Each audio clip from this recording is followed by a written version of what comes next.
Pleasure, our noble and valiant general, that upon certain tidings now arrived, importing the mere perdition of the Turkish fleet, every man put himself into triumph, some to dance, some to make bonfires, each man to what sport revels his addiction leads him. For besides these beneficial news, it is celebration of his nuptial. So much was his pleasure should be proclaimed. All offices are open, and there is full liberty of feasting from this present hour of 5 till the bell have tolled 11. Heaven bless the Isle of Cyprus and our noble General Othello.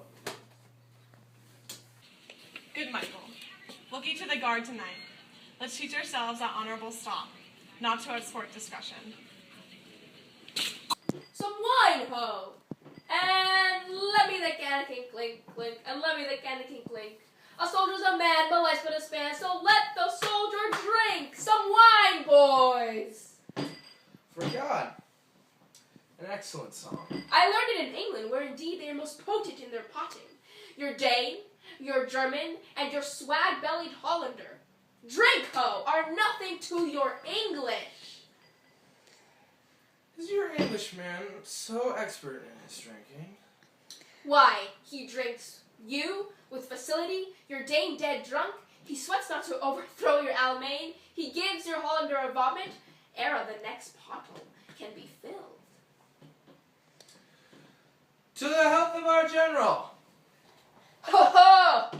I am for it, Lieutenant, and I'll do you justice. Oh, sweet England King Stephen was a worthy peer. His breeches cost him but a crown, he held the spick spent all too dear. With that he called the tailor load, he was a wight of high renown, and thou art but of low degree. 'Tis pride that pulls that country down, that take thine old cloak about thee. Some wine, ho! Oh. Why, that is a more exquisite song than the other. Will you hear it again? No. For I hold him to be unworthy of his place that does those things. Well, God's above all, and there be souls must be saved, and there be souls must not be saved. It's true, good lieutenant. For mine own part, no offense to the general, nor any man of quality, I hope to be saved. And so do I too, lieutenant. Aye, but by your leave, not before me. The lieutenant is to be saved before the ancient. Let's have no more of this. Let's to our affairs. Forgive us our sins, gentlemen. Let's do business. Do not think, gentlemen, I am drunk. This is my ancient, my right hand, and this is my left. I am not drunk now. I can stand well enough and speak well enough. Excellent well! Why? Very well then. You must not think that I am drunk. To the platform, masters! Come, let's set the watch. Huh. You see this fellow that is gone before? He is a soldier fit to stand by Caesar, and give direction, and do but see his vice. 'Tis to his virtue a just equinox. The one as long as the other, 'tis pity of him. I fear the trust Othello puts him in. Of some odd time of his infirmity will shake this island. But is he often thus?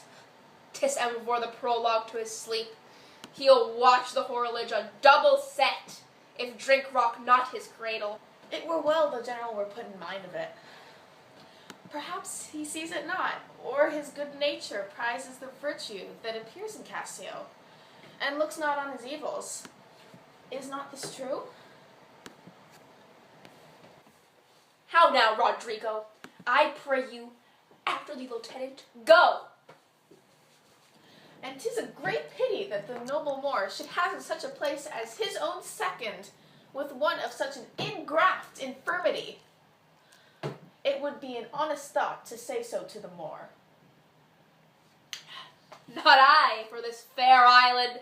I do love Cassio well, and would do much to cure him of this evil. But hark! What noise? Help! Help! You rogue, you rascal. Lieutenant, what's the matter? A knave teach me my duty, I'll beat the knave into a twig and bottle. Beat me? I pray you, good sir, hold your hand. Get off me, sir, or I'll knock you over the mazzard. Come, you're drunk. Drunk?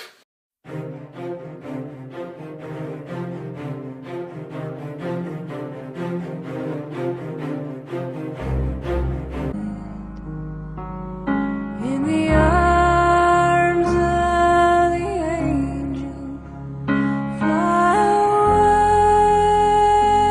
away from here, from this dark, cold hotel room, and the endlessness that you fear. Away, I say! Go out! Go on! Cry of mutiny! Nay, good lieutenant, alas, gentlemen, help! Oh, lieutenant, sir, Montano! Sir, help! Masters! Here's a godly watch indeed! Ding, ding! Who's that witch that rings the bell? Diablo ho! The town will rise!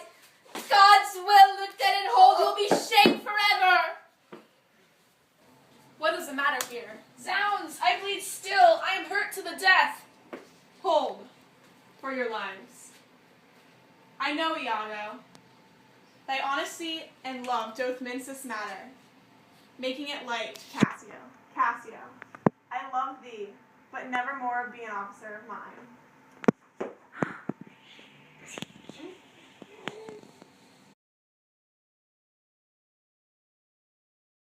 Ask him for my place again, he shall tell me I am a drunkard. I as many mouths as Hydra. Such an answer would stop them all. To be now a sensible man, by and by a fool, and presently a beast! Oh, strange, every inordinate cup is unblessed, and the ingredient is a devil. Come. Good wine is a good, familiar creature. If it will be used, exclaim no more against it. I have well approved it, sir. I drunk. You or any man living may be drunk at a time, man. I'll tell you what you shall do. Our general's wife is now the general, may say so in this respect, for that he hath devoted and given up himself to the contemplation mark and denotement of her parts and graces. Confess yourself freely to her. Importune her help to put you in your place again. She is of so free, so kind, so apt, so blessed of disposition. She holds it in her vice and her goodness not to do more than she is requested. This broken joint between you and her husband entreat her to splinter, and my fortunes against any lay worth remaining, this crack of your love shall grow stronger than it was before. You advise me well. I protest in the sincerity of love and honest kindness. I think it freely, and betimes in morning I will beseech the virtuous Desdemona to undertake for me. I am desperate of my fortunes if they check me here. You are in the right. Good night, Lieutenant. I must to the watch. Good night, honest Iago. And what he says that says I play the villain, when this advice is free and given honest, probable to thinking indeed the course to win the more again. For 'tis most easy the inclining Desdemona to subdue in any honest suit. She's framed as fruitful as the free elements, and then for her to win the more, were it to renounce his baptism, all seals and symbols of redeemed sin. His soul is so unfettered to her love that she may make, unmake, do what she lists, even as her appetite shall play the god with this weak function. How am I then a villain to counsel Cassio to this parallel course? Directly to his good divinity of hell, when devils will the blackest sins put on, they do suggest at first, with heavenly shows I do now, for whiles this honest fool plies Desdemona to repair his fortunes, and she for him pleads strongly to the more. I'll pour this pestilence into his ear, that she repels him for her body's lust, and by how much she strives to do him good, she shall undo her credit with the more. So will I turn her virtue into pitch, and out of her own goodness make the net that shall emish them all.